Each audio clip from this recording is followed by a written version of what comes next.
Hey everybody, welcome to Hump Hangouts. This is episode number 487. We are creeping up on 500 episodes, and we are glad you are watching, whether you're watching live or if you're catching the replay. I will say if you're catching the replay, make sure subscribe, stay up to date. That way you can watch Hump Day Hangouts, but also the questions, you'll get reminded of those. And speaking of, if you want to ask questions ahead of time, you can always go to semanticmastery.com/HD questions and go from there. So we've got quite a few announcements, actually, some really good stuff going on today. But first, I'm going to see if Chris has figured out his technical details. Chris, you still there? I think I'm good now. Can you Good hear to me? go. Yeah. Perfect. How you So doing, yeah, I'm man? doing good. Lots of work. Super busy and working on this one as well. So Ah, very nice. Little local Fury shirt. I like it. We might have to put yeah, those up somewhere. Cool. Bradley, how about you? How you doing today? Busy, and it's 72 degrees outside. It's freaking beautiful. I almost moved everything outside to do this hump day hangout out there today, but I think it might have been too bright. About to So say it's 72 degrees here, and I'm yeah. several hundred miles north of you. It's wild. Yeah, it's crazy. And I'm on top of a mountain, but it's freaking beautiful out right now. So the sooner I can get done with hump day hangouts, the sooner I can go outside and enjoy the sunshine for the rest of the afternoon. Looking forward to that. But what's up, Rick? What's up, James? See you guys in the chat. So Nice. Well, we got a couple of, or a few announcements. I'm going to roll through these pretty quick. Bradley, you had a webinar with Jeremy, Press Advantage on Monday. Do you want to tell people about that real quick? I'm going to grab the replay link. sure. The webinar I did with Jeremy from Press Advantage was on Monday, and he opened up the unlimited agency offer again, which is like it's a different offer now than it used to be because things have changed. Their processes, the way that they he's made a bunch of changes to the back end and the kind of the workflow or the process flow for orders and all that, and it's also he's worked in a way to kind of scale um, so that there's not backlogs of press releases sometimes that and all that. Anyways, he's done a lot of tooling. Let's put it that way. And it's so he was able to open up or create kind of a new agency unlimited offer. And there's two versions of it: the regular and in the gold version, which has some premium distribution outlets included.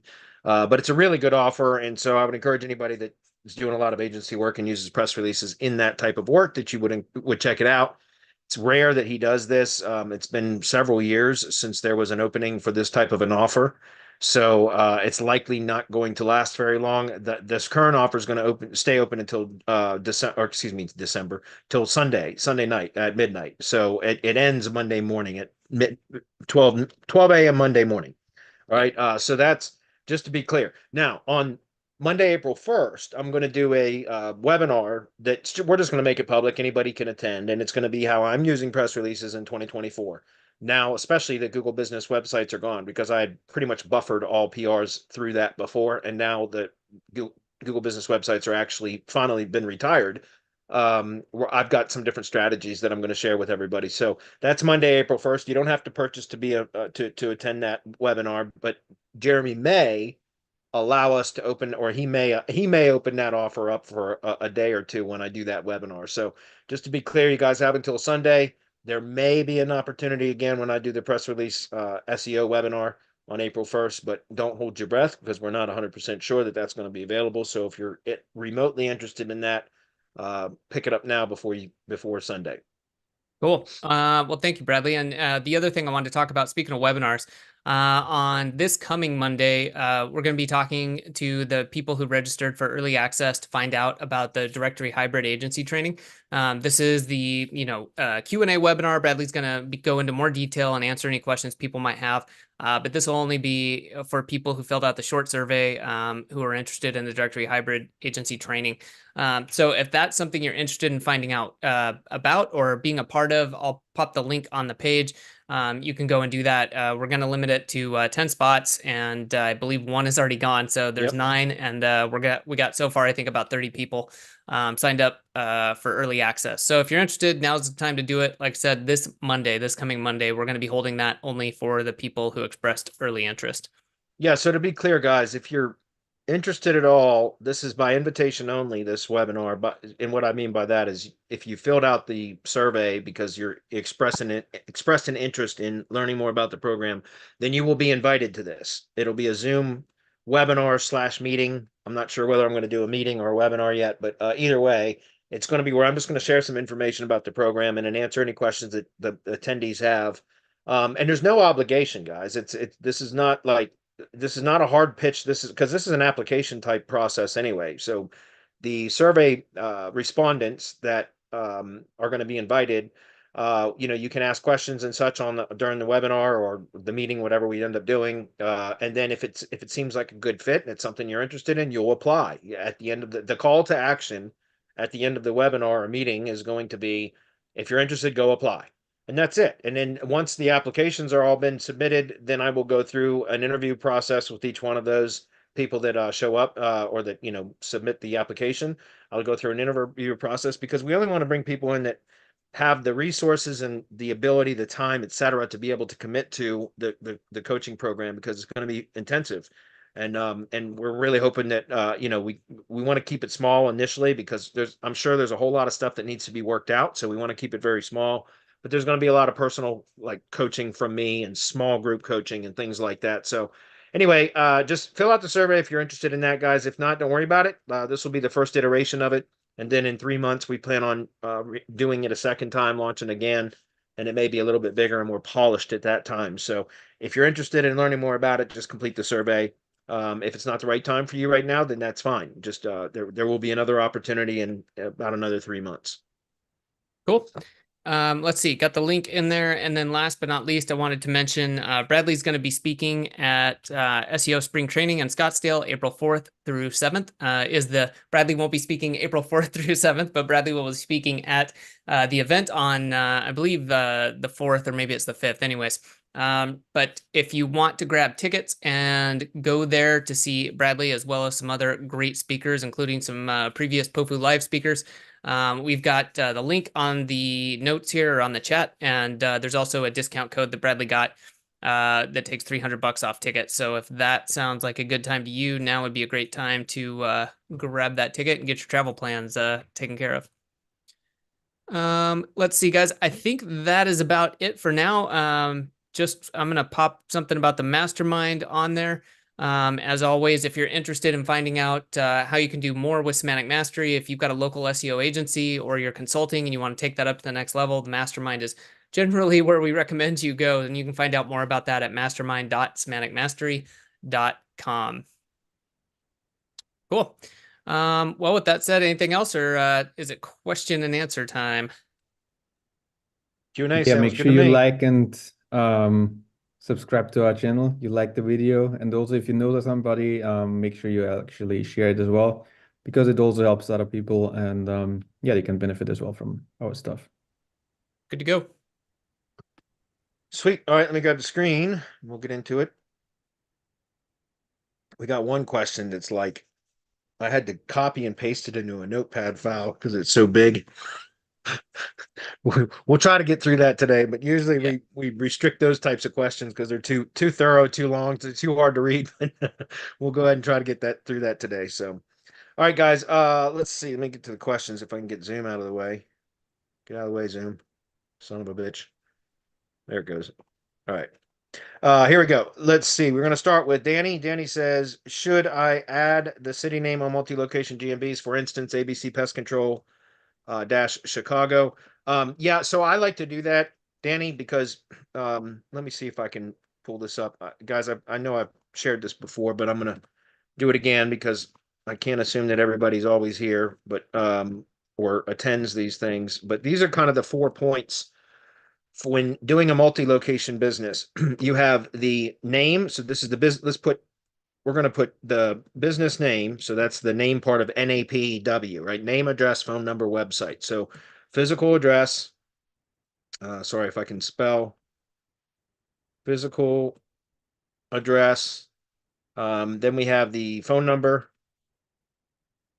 And then lastly, we have the website URL, right?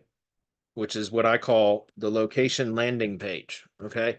Those are the 4 data points for a brand.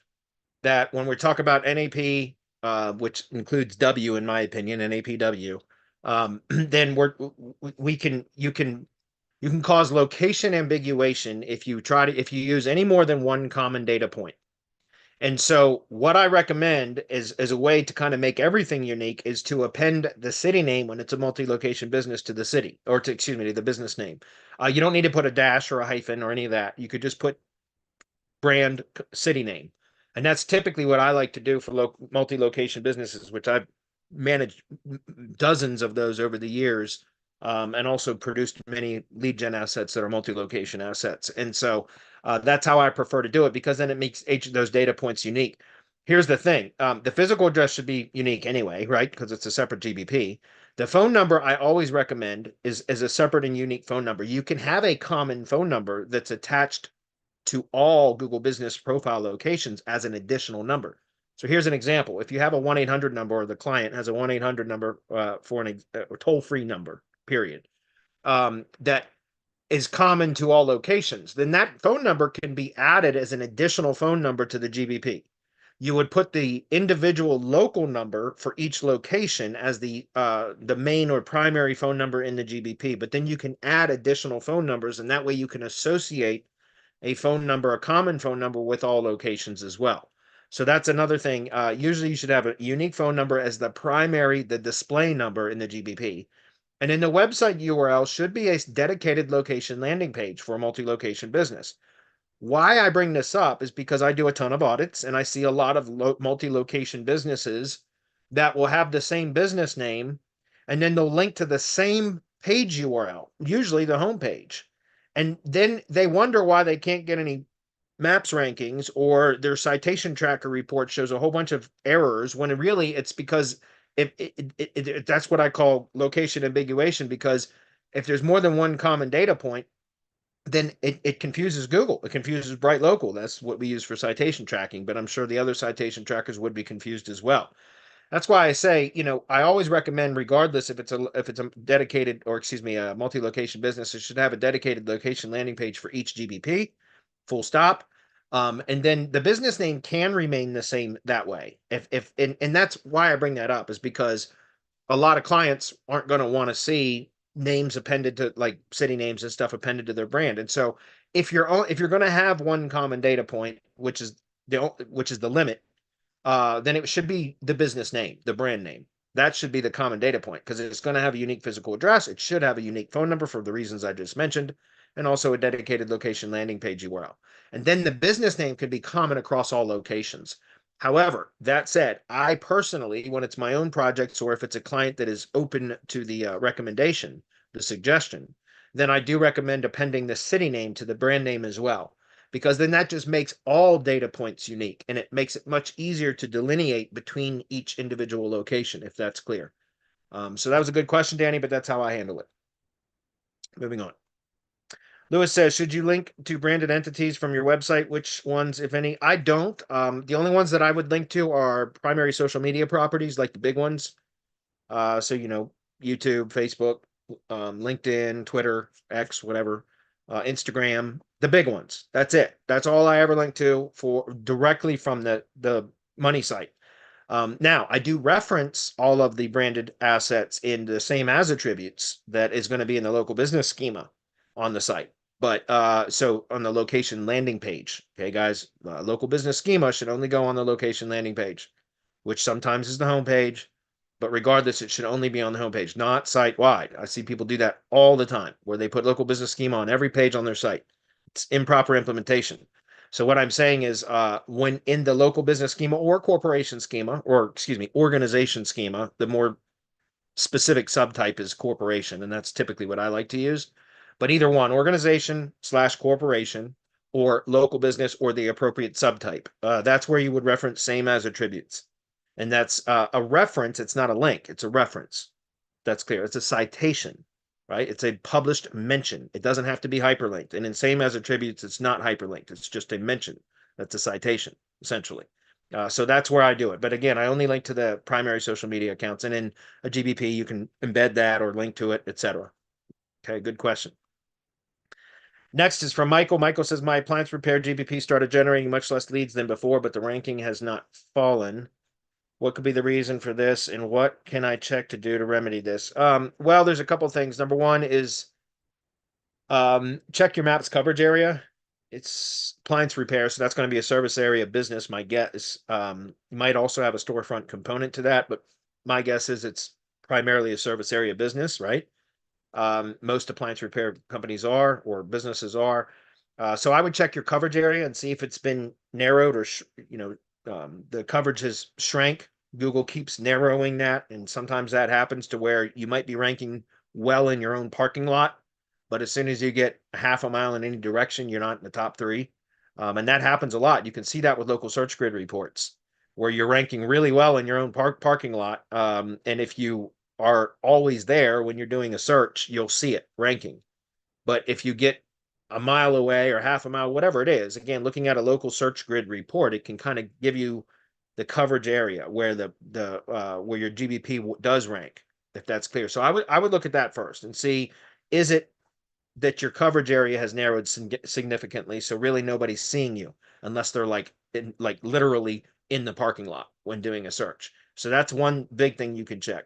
You said calls are down by 1/3 compared to the same period last year, and by more than half compared to the volume from the last 6 months. Well, something else, guys, to consider is, remember, search results pages have changed considerably, and they continue to. It's constantly evolving. They're very fluid at this point. So because of SGE, so that's the search generative experience, or whatever the hell you want to call it, that's pushing stuff down. There's also Google guaranteed ads, so the guaranteed service providers now ads that show up at the top, even above regular ads, search ads, and then there's search ads, and now there's also paid ads in the Maps pack. And so even if you're ranking organically in the Maps pack, at the top of the Maps pack, for a lot of local search queries now, guys, you have to scroll below the fold to get to the first non-paid listing, even in the Maps pack. Does that make sense? So the entire above the fold that the Google user is looking at is not, or all paid results. So they have to scroll below all of that. And a lot of Google users might not be aware that they're clicking on paid ads now, because they're everywhere. Google keeps pushing non-paid results further and further down the page. So it could also be that it's just, even though you may be ranking well, even across a large coverage area, it may be, and I don't know because I haven't analyzed this particular search query or the queries relevant to your business, but it could be that you're just pushed down below the folder, way down the page below a whole bunch of paid listings, and so people just aren't clicking it nearly as much. That could be another issue. Could be there's more competitors. There's a number of things. So it's too hard to tell that from just this brief description of what the problem is. It would require a more thorough analysis to be able to try to investigate. But rankings are not everything, because again, that can be very misleading. It depends on the individual search query, what type of results it produces, how many paid listings are above the first non-paid listing, etc. So I don't know if that helped, Michael, but those are a few things that I would check. All right, so here's the question that comes from Ryan that I had to extract and put into a notepad file because it's very thorough. So I'm going to read through this, guys, briefly. I feel like I should be able to answer this kind of quickly, but I'm probably going to spend as much time reading the question as I am answering it. So bear with me. And guys, just for everybody else, try to limit your questions, or be a little bit more succinct in your questions when asking. And I'm not picking on you, Ryan. Just please understand that, we have only an hour every week. And when I got to spend 20 minutes on one question, it's not really fair to others. And so anyways, like I said, I'm perfectly okay. I'm going to try to roll through all this, but just for everybody else's benefit, if you guys can be a little bit more succinct when you post a question, that's preferred. All right. So this one says, I have a new client. I built out the website for a Michigan-based service area business, heavy on additional service area keyword plus location pages, which I'm not crazy about that, but okay. Because of the nature of the business, I need to drive traffic from surrounding areas, but they now just launched the same service in a different far away state. So I'm thinking about restructuring the website to have a basic homepage with a hero section, with hero section buttons that say something like choose your state, with a button for each state, Michigan and Arizona, and some basic contact info or something. then build out site.com/Michigan and site.com/Arizona. So these, in a sense, would be their own home pages.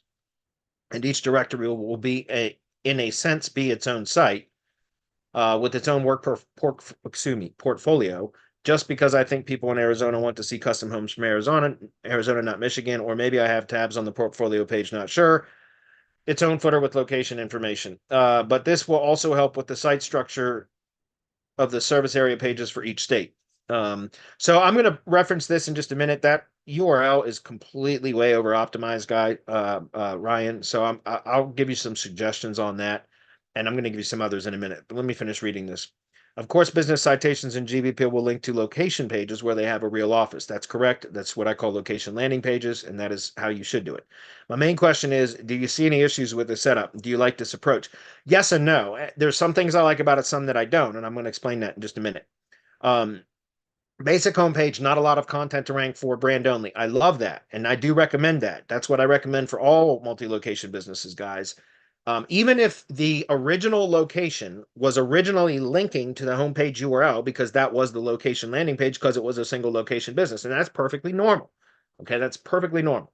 But if the company then decides to expand and add another location somewhere, then do not, in my opinion, you should not keep the homepage URL as the location landing page URL for the original and primary location. You should create a dedicated location landing page. And look, even for single location businesses, if it's a single location business that has multiple categories, product or service categories, then it makes more sense to link to a dedicated location landing page from the GBP than the homepage, even for single location businesses. And here's why: because we'll talk first in the context or the terms of multi-location, and then we'll talk about multi-product or service categories for a single location business. But first, let's address this because the original question here, and this will be relevant to your question, Ryan, is if you've got a multi-location business. Okay, so number one, if you have a multi-location business, then you want to have a dedicated location landing page for each location, and therefore the homepage should then be optimized for brand. And then you don't have to try to rank the homepage for anything. Really, if you think about it, the homepage should only really be ranking for the brand search if it's a multi-location business, right? You should be ranking the dedicated location landing pages for any keyword plus location modifier or any general keyword, product or service keyword search query. That the location landing page is what should rank if somebody does a general product or service search, product or service search query without a location modifier. Then you want the location landing page that is most relevant and in closest proximity to them to be the one that ranks, not the homepage, right? Or if they do a product or service plus near me search query, again, location landing page should rank. Or product or service plus city modifier, again, location landing page should be the one that appears in search for that, not the homepage. So if you have a multi-location business, then you can de-optimize the homepage to be more about the brand and whatever call to action, some sort of compelling copy, and essentially like an ad headline. But I would always start with the brand. Again, I see this all the time in audits. The homepage, people lead with keywords, etc. Shouldn't the homepage be, in a lot of cases, I see where they don't even have the brand name mentioned on the in the SEO title of the homepage. Are you kidding? Like, it's crazy to me. It's the homepage of a brand. Why wouldn't you mention the brand name? So what I always recommend doing is the brand name should be the first part of the SEO title for the homepage. Full stop, period. Because that should be the brand page, period. Like, again, full stop. Think about that. The homepage of a brand, of a local business brand that can have, whether it's single location or multiple locations, the homepage should focus on the brand, period. So again, with the multi-location business, I recommend, and since you're not trying to, you shouldn't really be trying to rank the homepage for anything other than a brand search, then why not just optimize for brand, and then you can put some sort of compelling ad copy, so a call to action in the SEO title. And then what I like to do for multi-location businesses is, if all of the locations, which typically multi-location local businesses are all going to have locations that are in one specific region or maybe in one state, etc. And so what I like to do is then optimize the homepage for the appropriate location modifier. the broadest location modifier that is also the most specific. Hopefully that makes sense. So what I mean by that is if all of the locations are in the same region, which most of the time for multi-location local businesses, they are in the same region, then you can reference that region. Go to Wikipedia and search the city name of wherever GBP is, and then you can search. You can usually on the Wikipedia city page, it's going to tell you which county that city is in, or you can even do a Google search for what county is city in, and then it will pull up, and you can pull up the county. You can also, and then a lot of times when you look at the county Wikipedia pages, it'll tell you if the county is part of a larger region. So for example, in Virginia, there's Northern Virginia, there's several regions, but in Northern Virginia, that covers pretty much all of the counties in Northern Virginia by Washington, D.C. and Maryland, et cetera. There's also the metropolitan Washington metropolitan area, which is also known as the DMV, et cetera. So again, there's different regions, and they can get bigger and broader. And all I'm saying is you want to kind of optimize for the broadest regional term that is most specific. Now, in this case, you're talking about Michigan and Arizona. So in that case, you could, on the homepage, potentially reference both of those states because they're not really in one dedicated region, if that makes sense. But again, you're not trying to rank the homepage then. So yes, in that case, I would put on the homepage the brand, then whatever kind of compelling copy, and then you could always put hyphen Arizona and Michigan if you wanted. But you can omit those entirely. You don't even have to have location mentions in the SEO title of the homepage.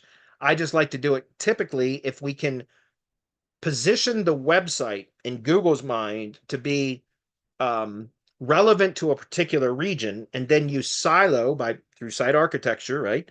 You structure the site to where you have dedicated location silos, then it makes sense because the broader pages on the site, such as the homepage and maybe the service pages, product or service pages, could then be optimized for the product or service categories plus the region. And then the dedicated location pages or location silos would then be optimized for the top level topic or category term plus location modifier, which all are relevant and fall within that particular region. Does that make sense? But in a case like this, where you have something like Michigan and Arizona, which I don't know that those fall in any particular region, then you could either omit those entirely or reference both of them, if that's clear. But I to be honest, I like shorter SEO titles that are not for blog posts. They're fine to be real long and conversational. That's fine. But for top level pages that have a conversion goal, such as lead generation pages, etc., I always try to keep the SEO title kind of short and succinct. So I would omit Michigan and Arizona from the SEO title of the homepage and just focus on Brandon and CTA, if that makes sense. But so hopefully that's clear. But then on each individual location page, that's where I would optimize for the primary, brand, but then the primary Google business category, and then the specific city, state, if that makes sense.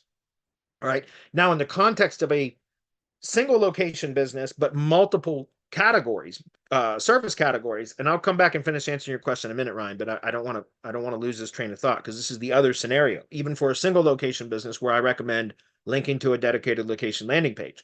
And that is, for example, let's use an HVAC company that does HVAC, plumbing, and electrical. Those are three very distinct service types, service categories, right? There's HVAC, which has a ton of subservices. There's plumbing, ton of subservices, and electrical, ton of subservices. But there's three very distinct categories. A lot of times HVAC companies will list HVAC contractor as their primary Google business category, that's fine.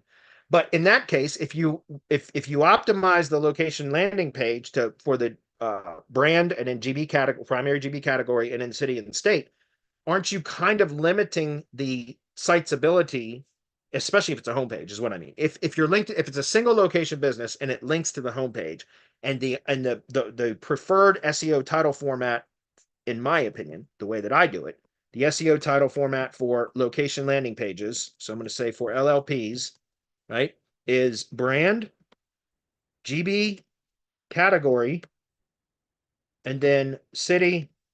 It's going to be the location modifier, but it's usually going to be city, state spelled out is the way I like to do it. You can use an abbreviation for the state. It's fine. I prefer to reference it the way it is listed in Wikipedia. So this is how I typically recommend it. But what I'm saying is if the homepage is the location landing page for a single location business, but the business offers multiple product or service categories, as I just described, then wouldn't you be kind of pigeonholing the site? Because the homepage would be optimized in this example for HVAC contractor here, but yet the company still provides electrical and plumbing services, two separate categories. So in that case, what I recommend is instead having, and this is, let me just kind of demonstrate this, single location business. Okay, so what I would recommend for that then would be to, for the homepage, let's see, this would be the homepage. Then what I would do is optimize change the location landing page from the homepage to a dedicated location landing page. And then on the homepage, I would optimize for brand first, because again, I just mentioned, I would always recommend optimizing for brand first in the SEO title on the homepage, full stop, because it should be the brand page. And then from there, you could put a CTA, or in this case, you could even say something like electrical or HVAC. Sorry, let me back up. HVAC, plumbing. God damn it, if I could type. And electrical. God damn it. I can't type and talk at the same time. And then you could put, the region. So let's just say Northern Virginia, right? If this was a Northern Virginia contractor, I just mentioned that region. That's why I brought that up, guys. So anyways, hopefully you guys understand that. And then what I would do is I would create, and see, again, I can't spell. I would create a separate dedicated location landing page that would be linked to from the GBP. That would then reference the specific city that the GBP is physically located in, and then also the primary Google business category. And so if the primary Google business category is HVAC contractor, which, like I said, most of the time contractors that do all three of those services will list HVAC because that is kind of the broader category. That's just usually what I see. But in any case, then I would do this brand / oops, god damn it, did it again. HVAC contractor. And then I would do the specific city. So let's just say Fairfax, Virginia, for example, which is located in Northern Virginia. Hopefully that's clear. Does that make sense? So then again, what I'm saying here, guys, is you broaden up the entire theme of the site, both in product or services and also as far as geography, right? If that makes sense. So you can, again, why I bring that up is because I see, I recommend always optimizing the location landing page, which for single location businesses is oftentimes the homepage, this way, with this kind of this optimization. But in some cases, when there's multiple service categories, that creates a problem. That creates an issue, because then you're kind of limiting the site. You're basically telling Google from the homepage that this site is mainly about HVAC contracting, but wait a minute, we also offer these other two. So that's why I said, in that case, I like to kind of de-optimize and broaden up the topical categories, so the product or service categories, and also the geography, the region, essentially, the geography, area, etc., of the site or the brand by broadening up at the homepage, and then having the dedicated categories, service categories, etc., and then having a dedicated location landing page where I would reinforce the primary Google business category. But the rest of the site would still be optimized to prove to Google that it provides those other categories and services, etc. Hopefully that's clear. All right, so that was a good question from Ryan. Let me go back and try to finish this. Maybe the location pages will be buried because I need state subdirectory pages and county subdirectory pages and city subdirectory pages. I think I will make each of these a strong landing page.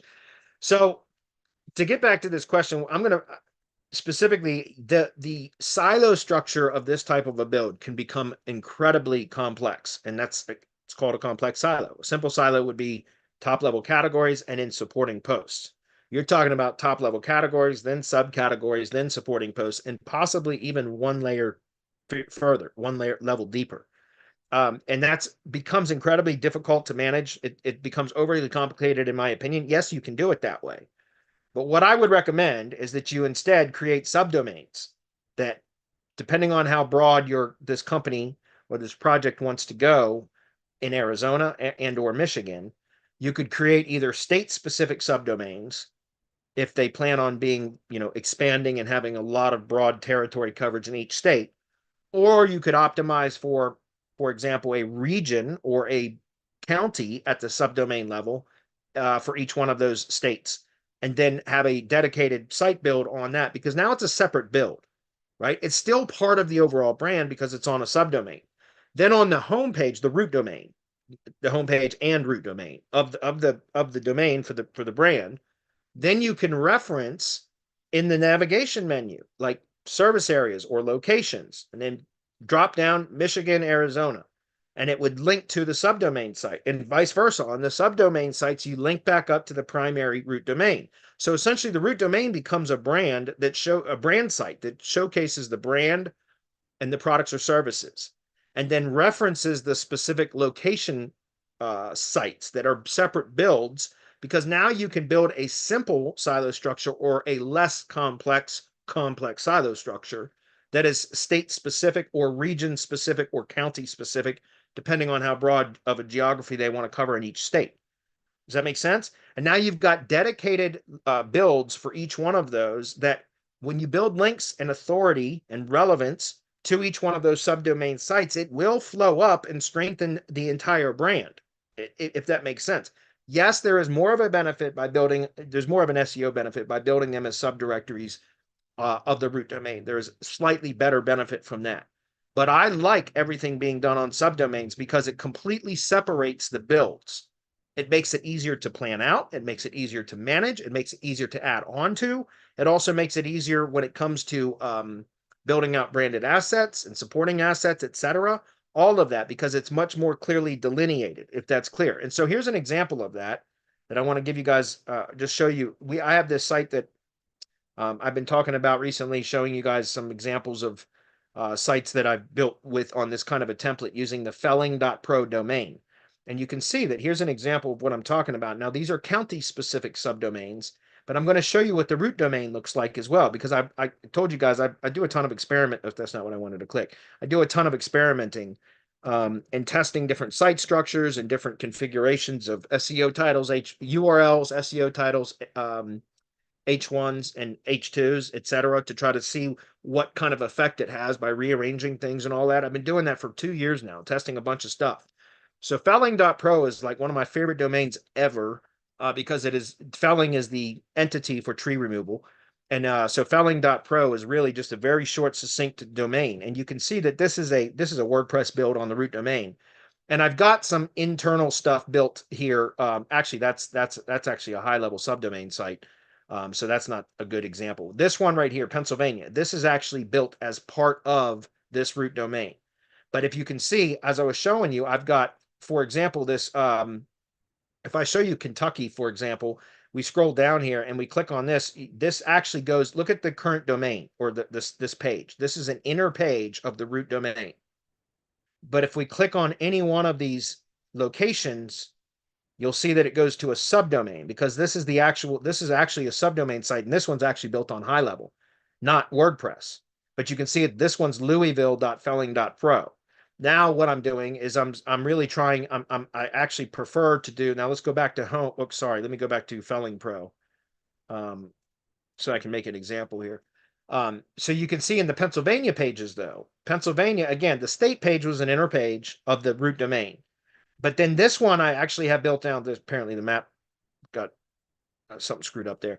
But if I click into like Westchester, for example, you'll see now this is an inner page. Again, I was testing with this, and this is performing quite well. I'll show it to you in Zootrix here. If we go look at the Felling Pro, I've got the Pennsylvania pages. Keywords is what I'm tracking here. And again, I've not really done any link building to this or anything, guys. This has just been sitting for about 1.5 years without me doing anything. And you can see that it's ranking fairly well for a lot of like the location pages, supporting location pages, etc., that I built as part of this page here. If that makes sense. But then let's go take a look at the other two that I've more recently published, which again are now subdomains of the felling.pro site. And you'll see how I've optimized these on a county level. So like, for example, Buchanan.fellingpro, which is Buchanan County, Virginia. And so all of these service areas here, these service location pages essentially are within this particular county. So the homepage is optimized for brand, and then the primary category in this case is tree service, and in Buchanan County. Now this could be optimized and set up for a county, it could be a region or an entire state, is what I'm saying. But then you have in the service areas now, these 5 locations or service locations are within Buchanan County, Virginia. So you can see how it's a very logical site structure. And so again, going back to what I was showing, if we go back to the Felling Pro site, which is the root domain, this can be just basically a brand page that talks about the services, and then the location navigation menu item can go to each individual subdomain site, if that makes sense. And I prefer to do it that way. So you can see, like I said, what I'm doing for builds right now, which are performing incredibly well, as I'm sticking with county base. Again, this could be done on a regional level too, but I'm sticking within a county so that the homepage of the subdomain site is optimized for a particular county, and then all of the location pages fall within that county. As I mentioned before, if we had additional areas that we wanted to promote, we might broaden this up to a regional level instead. And it could potentially go to a state level too. But I typically don't recommend that, because Google, as you guys should know, Google's gone hyper local. So why not hyper localize their sites as well? And that's why I like the subdomain method. And they all perform really, really well. So again, guys, just to show you, this is the Buchanan Felling Pro site we were looking at. Looks like one keyword dropped, which is interesting. It just and it's just normal. But that one keyword that dropped pulled that average down. It was this one keyword here that dropped, tree care Oakwood, VA. But take a look at this, guys. We've got 92 out of 96 keywords in the top 5, and really that's 48 keywords, because it's just. But I mean, look at that, and go check the backlinks on Buchanan Felling Pro, guys. You'll see there's basically no backlinks built to it, and yet it's kicking ass. Very low competition area. I get it, but it's the point of this structure that I'm trying to show you, a kind of performance that when you build this way can perform incredibly well. Berkeley Felling Pro is a more competitive area. This is in Martinsburg, West Virginia. Look at this, guys. Again, I did some 2 tier 1 links and then did some tier 2 link building, and it's been steadily climbing up. And if we take a look at this again, just go, this is Berkeley Felling Pro. You guys go check the backlinks there if you don't believe me. Look at how well this is performing. This site's maybe 2 months old, maybe 10 weeks old. And I've intentionally not been building links to it because I want to see how well it will rise up in the, how well it will perform in search results before I start doing a lot of link building to it. And it's just been steadily improving since I published this site. And again, it's just about the structure, guys. I want to see how far this goes before I start building a lot of links to it. And then once it kind of stalls out and stops improving and, improving in positioning, then I will start to build more links to it and see, how good we can get it. But again, guys, I'm just pointing this out because I've done a lot of testing over the last 2 years for multi-location businesses, single location businesses, different configurations of the site structure itself, the page structure, SEO title, H1, H2, URLs. I've tested a whole bunch of stuff over the last couple of years, and I've settled on this type of a format as the best performing type of site for a service area business.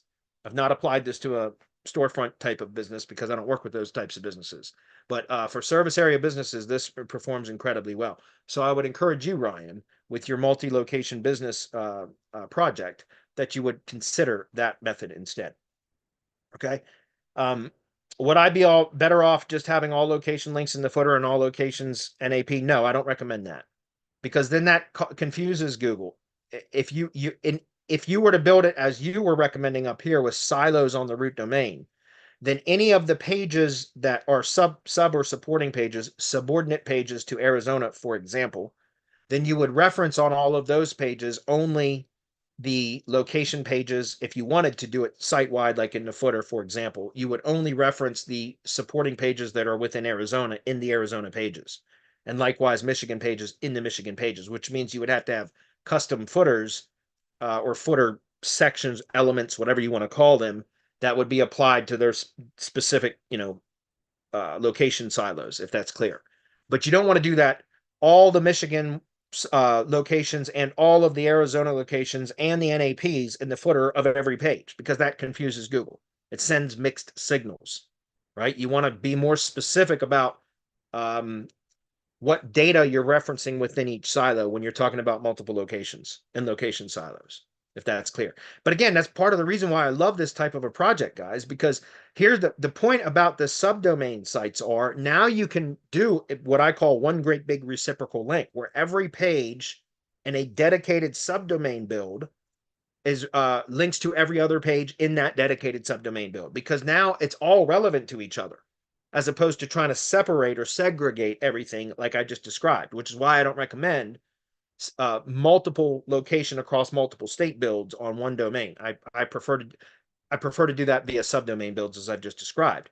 Because again, coming back here to this, if we go look at the services link to all of the locations right here, right? All the location pages, and each of the location pages link to all of the service pages. So it's one great big reciprocal link, but it makes sense to do so because again, this entire site is optimized for all locations within Buchanan County, Virginia. Does that make sense? So there's no need to try to segregate or separate silo linking. There is no silos on this site.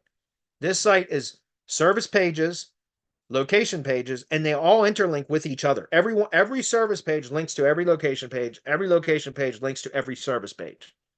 Does that make sense? Because it's all part of this one kind of geographical area. And so there's no need to do that. Now, I'm not saying like in this particular industry, all of the services fall under one category, right? But if you going back to my example of like an HVAC, plumbing, and electrical contractor, then I would have 3 separate service silos. And then I would have my location pages. And my location pages would link to the top level service page for each of those service silos. And then each service page would link to every location page. Does that make sense? So anyway, that's a really good question. I said it was going to be a long one, guys, and I I think I was right. All right. Also, doing it this way seems someone from Arizona will always be in the Arizona section. Again, that's why I prefer the subdomain method, because you get people on the appropriate site and they stay there. Whereas if you try to put everything on one domain on the root, then people can get lost into the site. But if you got navigation done properly and everything, it shouldn't be a problem. But again, I for all the reasons I just mentioned, I prefer the subdomain method. Okay. And that's how I'm doing all of my site builds right now, because through much testing, guys, I found that these by far outperform all other configurations. I mean, it's just incredible. And by the way, guys, this type of a build, because of the internal linking, do you realize when you build a link to any page on this site, it actually flows through the entire site? There is no top up or bottom down, top down or bottom up internal linking on this, like I've tried to do for many years with silos and everything else. This site is one great big reciprocal link, which means if I build links to any page, any one of the pages on this site, it's going to flow through to every other page of the site. That makes sense. So it becomes much more efficient for link building and everything else this way. Okay. It's a good question. Moving on, Ryan. All right. Next one. Paul says, you mentioned ID pages in the past, but I don't understand what an ID page is. We get this question every week now, Paul. Just go to our YouTube channel. So youtube.com/semantic mastery, and then use the channel search feature and search what is an ID page. Boom. The first video that pops up is about a 12-minute video where I go into very great detail about what an ID page is. This question comes up almost every week, and almost every week I point people to the YouTube channel. And I'm not picking on you, Paul. I can't imagine that you heard me say that before. You wouldn't have asked the question. But what I'm saying is if we just go over to YouTube, I'm just going to click on, if I can get my face out of the way, view your channel. Once we're on the channel, so again, youtube.com/semantic mastery, click the channel search feature right there. What is an ID page? Boom. I would go with this one. This one's from 5 months ago. It's about a 12.5-minute video. What are ID pages and how do you use them for SEO? And watch that, and that will answer your question. Okay. Not that I'm trying to discourage anybody from asking questions in Hump Day Hangouts. I certainly want you to. But keep in mind, guys, a lot of these questions have been answered probably dozens of times. And so we probably have a relevant answer that you don't have to wait for by just going to our channel search feature and searching for it. We've got over 4,000 public videos on the channel. So my guess is we've likely answered it. Now, if you look for an answer and it says something like 4 years ago, by all means, post it again. Post the question again, because it's likely that that has changed. That makes sense. So look at the date when you do use the channel search function and look for the most current content around that answers that question, if that makes sense. And if it still doesn't seem relevant or current, then post the question. By all means, I don't mind answering questions again, like I said, but I will point to current training when it's available. Okay. Roy says, so I'm not going to take time answering that today because, again, you guys, there's resources on the channel for that already. Roy says, hey, Bradley, we have a tree GBP listing in Southern California that's ranked in the map pack for the money keyword tree trimming city. However, we're not getting any phone calls, and we wonder if it's because it's still not the prime season for the tree service business yet. We know that you've had extensive experience in the tree service business. From your experience with this industry, would you say that the call volume varies a lot depending on the time of year? Please advise. Thank you. Yeah, I don't know about in Southern California because I don't have any clients there. I would think that that would be a lot less seasonal, although I don't know that. But there in the tree service industry, it is absolutely a seasonal business. And in my side of the world, on the East Coast, in Virginia, our winters are bad enough that it slows down significantly every winter. I talk about this all the time, but we go through the kind of prospecting and marketing in the spring, and we keep that up throughout the summer, and we bring on clients all season long during the busy season. And then come the beginning, like at the end of fall, the beginning of winter, we usually see about a 60% attrition rate every year from that, because tree contractors in where it's more seasonal in Northeast and that kind of stuff, which is where most of my clients are, or lead gen buyers, etc. I mean, like for example, I've got a client in Louisville, Kentucky.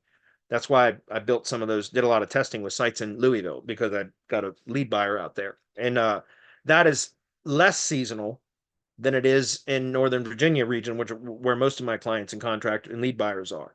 But it's still seasonal. That makes sense. So yeah, it's a very seasonal business. Just understand. Again, I don't know about Southern California specifically. Like even Florida, it does slow down a little bit in the summer or winter, but Florida winters are still, there's still growth, tree growth and plant growth in the winter in Florida. So, but it does still slow. So it is a seasonal business. That could very well be part of it. Although again, Southern California, it seems to me like that wouldn't be affected by that nearly as much. But I kind of answered a similar question as the first question of today, I believe, or this question where he was talking about the appliance repair GBP generating less calls even though they're still ranked. So that's what I'm saying. You've got one keyword in the 3-pack, right? That's what you're talking about. Well, first of all, how big of a coverage area is that? It could be a very narrow coverage area, so not very many people are seeing it. Also, my experience are tree trimming keywords have a lot less search volume than tree service and tree removal. Those two keywords seem to get a lot more search volume, at least in my experience. So tree trimming is a less valuable keyword for a number of reasons. Usually tree trimming jobs don't generate as much revenue as a tree removal job. Also, like I said, there's usually less search volume. So it could be that. If you were to get ranked for keywords such as tree care, tree removal, tree service near me, etc., you could potentially generate a lot more leads because those probably get more search volume. That's clear. So just pointing out, guys, there's a few different regions or reasons why, even if you're ranking, all the things I mentioned before about potentially the first non-paid listing being below the fold.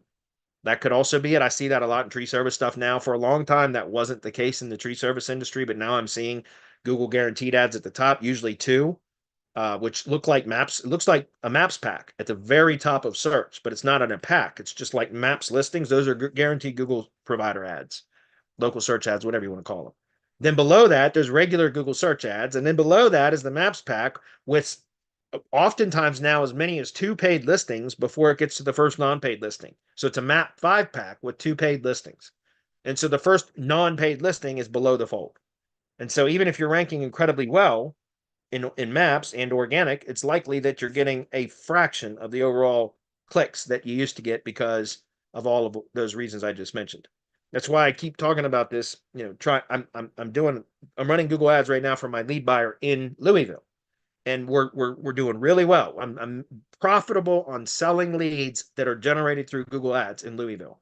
I can't do that in Northern Virginia to save my fucking life. I swear to God, for 5 years, I've been trying to make Google Ads profitable in Northern Virginia for generating leads for tree contractors, and I can't do it.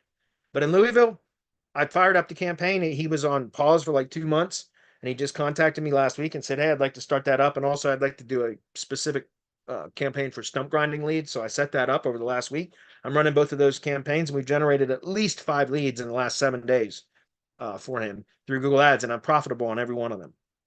So, like I said, I've been telling everybody in our mastermind, you should also consider not just SEO, but also getting better at ads, because I feel like in order for us to stay relevant, we can't just focus on SEO. We should be focusing on paid listings too, because that's how the SERP is changing. And if we want to stay relevant and keep our businesses afloat, we better be able to generate leads from other sources other than just non-paid search engine optimization tactics, if that's clear. So I would encourage you to look into that. Josh says, we heard you mention the term syndication network. What exactly is a syndication network? It's a network of sites. It can be blogs, social media properties, Web 2.0s, etc. That whenever you publish content to a particular property, it then republishes, hence the name syndication, out to the other properties that it's attached to, that are syndication points or pickups, whatever you want to call them. We did that for many, many years, where we taught building a branded network, social media and Web 2.0, bookmarking sites, etc. And then using the RSS feed from the money site, or you can use a branded YouTube channel, or both, to then syndicate content that is published and produced and published by the brand out to that branded syndication network. And then we used to just hammer the shit out of those branded network properties with bulk spam links. And that's how I got results from my local SEO agency for several years. That was all we did, I swear to God. And it worked for years. That's not really working the way that it used to. And I actually don't even do the syndication part of it anymore. What I do is what I call brand expanding, which we're actually relaunching Syndication Academy as brandexpander.pro. That's going to be, hopefully, if not by the end of this month, within the first week or two of April. We're talking about the launch now, actually. But we're talking about building the branded network profiles, optimizing them, interlinking them, and then just constantly building out branded profiles. You can still syndicate to them if you want. I don't do that for my own agency anymore. The kind of effect from that has declined over the years. So now what makes it powerful is building well optimized branded profiles, and then constantly referencing them to what I call assisting with discoverability, right? We can inform the knowledge graph for the local entity or the brand by building these branded profiles that are well optimized, and then referencing them, and same as attributes and schema, putting them in the G sheet that's embedded in the ID page, all of that kind of stuff. And that over time, as you build more and more of those profiles, really builds brand authority. And it's really, really powerful when you do that well over time. It's not something that happens overnight. And I've seen people post in our mastermind about, like, hey, does anybody have a branded asset, done for you service, or a gig that can do it? I found that none of those perform as well as if you build them manually and do it slowly over time, like a few properties per month. A VA can do that. And over the course of a few months, it builds so much authority to the brand. When you get them all done at once, they're usually done poorly. They're not optimized well. And I think it triggers, I don't know this for sure, but Google starts to identify or crawl them and sees a bunch of them pop up very quickly. I think it has less effect a lot of times because they're done very poorly anyways. When you do it manually and optimize them, and that's what Brand Expander is all about. It's about teaching you guys how to go find the properties and then create a profile and optimize it thoroughly, and do that consistently over time. And it's not any one of you that should be doing it. It should be a team member or a virtual assistant, etc. That is exactly how the training is set up, so that none of you should be doing that work. You should hire that out, plug them into it. And if you had a VA that just, built out, let's say 2 profiles per week, like that's a couple hours, maybe a 4-hour job, right? If that, to do 2 profiles per week. Just do that consistently. And over the course of a few months, you will have built considerable authority to the brand if done correctly. And I've seen it in the tree service industry over and over and over again. About month 5, it just blossoms. Everything just explodes. And I don't know why. It's always been sometime around month 5 that I see it have a significant effect. And it's not necessarily quantity, but it may just be age. I don't know why, but it just seems to have a really good effect. All right. So anyway, hopefully that's clear. Brand Expander, guys, if you're on our list, you'll hear about it. We're going to launch. It's very inexpensive, incredibly inexpensive, because that's not the point. I don't want people to, it's not about generating revenue for us as much as it is about the method being effective. So we want to make it accessible to everybody.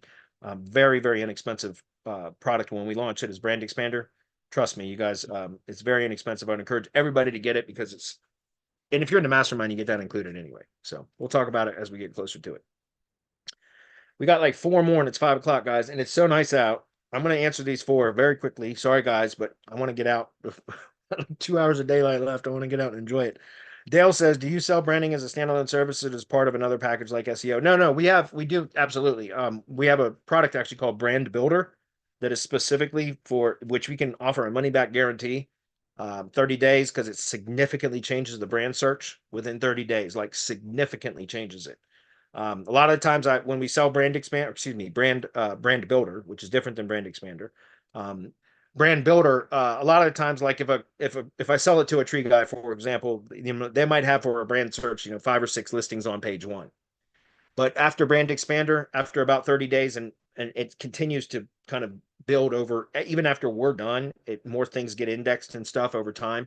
At the end of 30 days to 4 to 6 weeks, we can show like sometimes as many as 3 pages deep of nothing but branded assets when somebody does a brand search. So that is what I call branding. And by the way, that strengthens the entity, guys.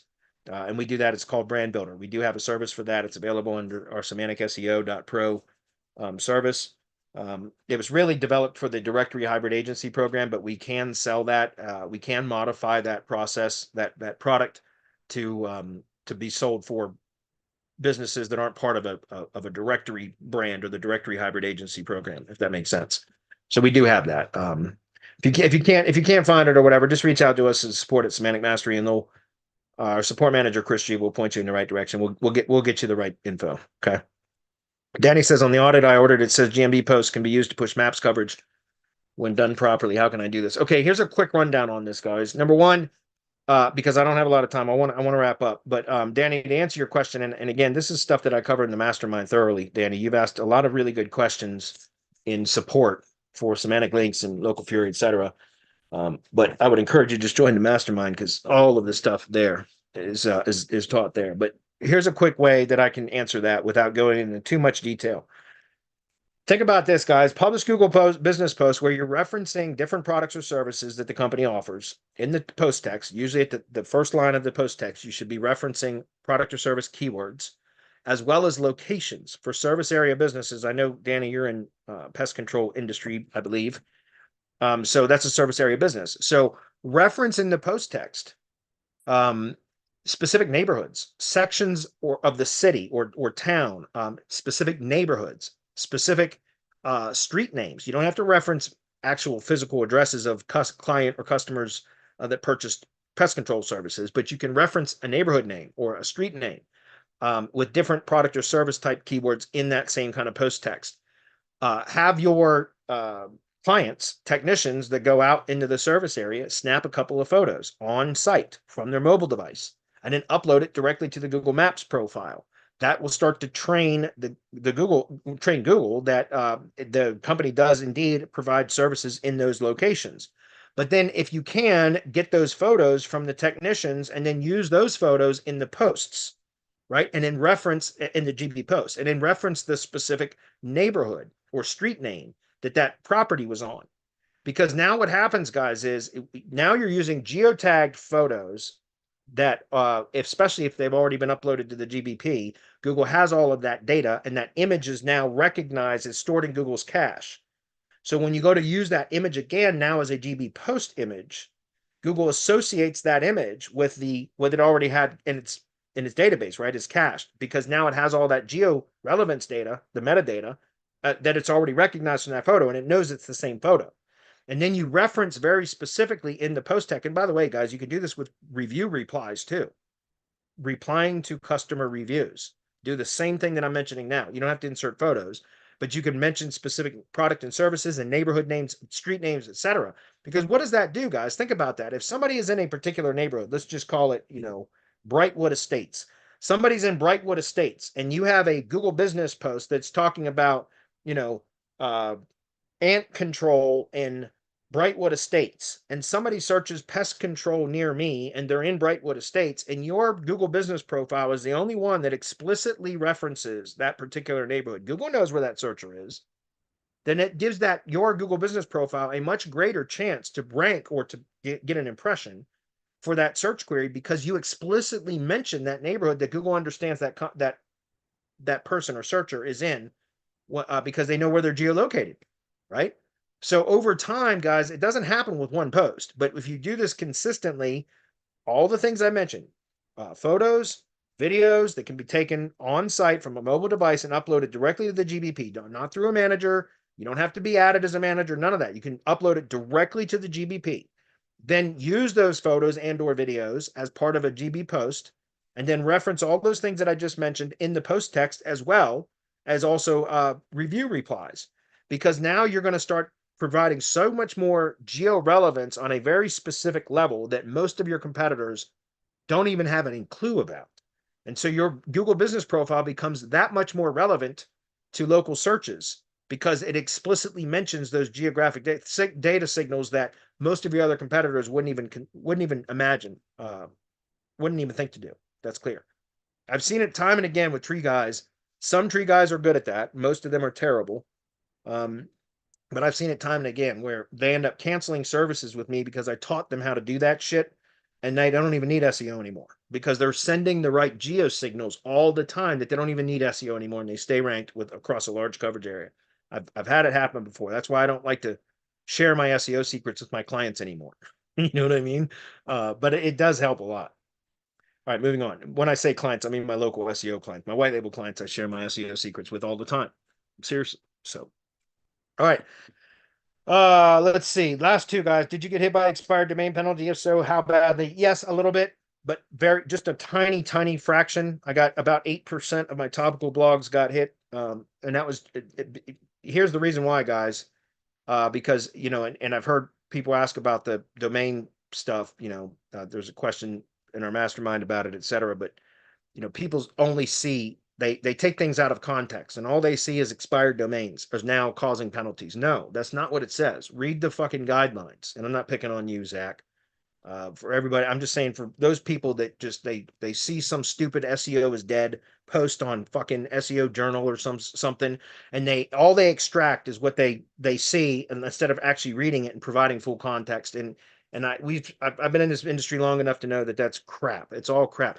When Google specifically stated expired domains, they even reference very specifically people go out and buy expired domains with the intent of manipulating search results, because what do most people do when they buy expired domains? They base them on pure third-party metrics, not relevance.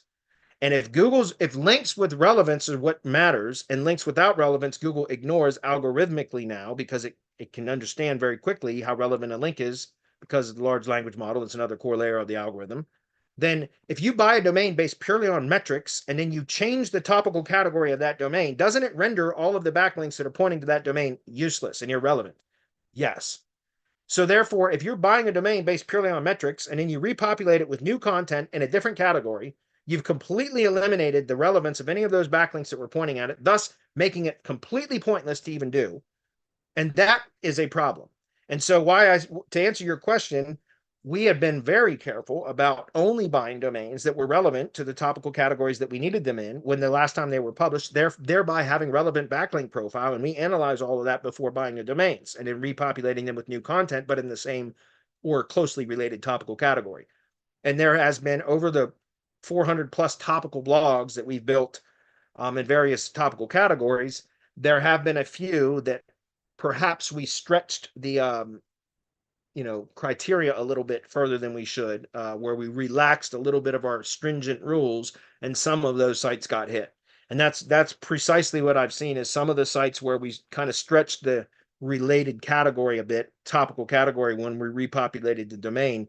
Those are the ones that I've seen have got hit. It's a very small fraction, about 8%, which is fine. It's about 28 blogs total.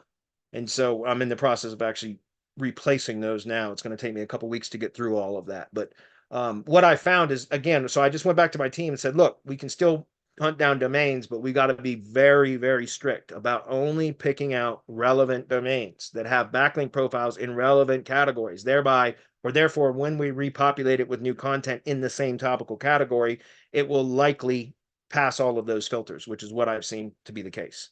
Hopefully that's clear. All right, last one from David. If you started from scratch with a new niche, how would you recommend someone using Wikipedia to help map out a new website architecture? David, if this is the same David that I think it is, I've covered this so thoroughly in the mastermind across many, many mastermind webinars. All of that training is in there. I've also covered it in public settings here on the YouTube or on Hump Day Hangouts. There is some training about that on our public YouTube channel. We're already 10 minutes past the hour, so I'm not going to answer that right now. Again, if this is David from our mastermind, please ask that question in the mastermind, and I'll point you to all of the training where I've covered this multiple times, if that's clear. I'm not trying to discredit or discount the question, guys, but we're already 10 minutes late, and that's a very thorough question that I've covered multiple times in the mastermind as well as in a public setting. So we do have training on our YouTube channel for it. If this question persists next week and you still want me to answer it again in a public format, I will do it. Just make sure you post that early, because that's an involved question. It's going to take as long as this one did. And so I'd have to have plenty of time to answer that. That's not the last question. It should be the first question. So hopefully that makes sense.